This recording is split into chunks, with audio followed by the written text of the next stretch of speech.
Hello, मेरा नाम नेहा है। और जैसे कि हम बात कर रहे थे बीटीसी में, हमारा जो हिंदी में 5वां और 6ठा अध्याय चला हुआ है, उसमें हमने बात की थी प्रत्यय। और प्रत्यय कितने प्रकार है? एक तो था आपका दो प्रकार होते हैं प्रत्यय के। एक तो था आपका कृत प्रत्यय, एक था आपका तद्धित प्रत्यय, ठीक है। और अगर हम बात करेंगे यहाँ पे, जो आपका कृत प्रत्यय था वो आपके 5 प्रकार के थे, और उसमें से हमने केवल 4 देखे थे। इसका रीज़न ये था क्योंकि हमारे जो एग्ज़ाम है उसमें केवल 4 ही आई हुई है, तो जो हमारा 5वां है वो उतना इम्पोर्टेंट नहीं माना जाएगा। तो इसलिए हमने क्या किया, हमने चारों को ही देखा, ठीक है ना। लेकिन आज जब हम बात करेंगे तो वो होगा हमारा तद्धित प्रत्यय। अब देखो, जो तद्धित प्रत्यय है उसका मतलब क्या है, और इसका मतलब हम कैसे इसको कह सकते हैं कि तद्धित प्रत्यय है। इसमें क्या होता है, जो हमारा विशेषण है, संज्ञा है, सर्वनाम है, उसके पीछे अगर आप कोई भी शब्द जोड़ोगे तो वो बन जाएगा आपका तद्धित प्रत्यय। अब देखो, संज्ञा क्या होती है? संज्ञा का मतलब होता है सिंपल सा, अगर आप किसी चीज़ के नाम ले रहे हो, किसी का भी नाम हो, सिंपल, राम, शाम, कुछ भी, ठीक है, किसी के भी नाम को ही हम संज्ञा कहेंगे।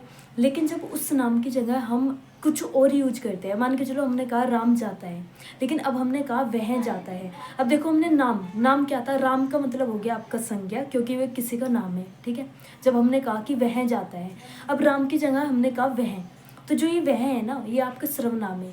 अब तीसरे की बात करेंगे, विशेषण का सिंपल मतलब होता है जब आप किसी विशेष बात की बात कर रहे हो, किसी विशेष चीज़ की। मान के चलो, जैसे आपने कहा अपना, ठीक है, आपने कहा अपना, फिर आपने प्लस लगाया पन, तो ये बन गया आपका अपनापन। ऐसी बात होती है जब हम बात करते हैं जैसे कि मानवता, ठीक है। तो जैसे आपने लिखा मानव, प्लस लगा के आपने ता किया, तो ये बन गया आपका मानवता, क्योंकि आपके विशेषण है अपनापन, मानवता, तो ये सब क्या हो गया? आपके तद्धित, ठीक है। हमने क्या देखा था? संज्ञा हो या फिर आपका सर्वनाम हो या फिर विशेषण हो, उसके पीछे अगर आप कोई भी शब्द, वर्ण, अक्षर जोड़ोगे उसको ही आप तद्धित प्रत्यय कहेंगे।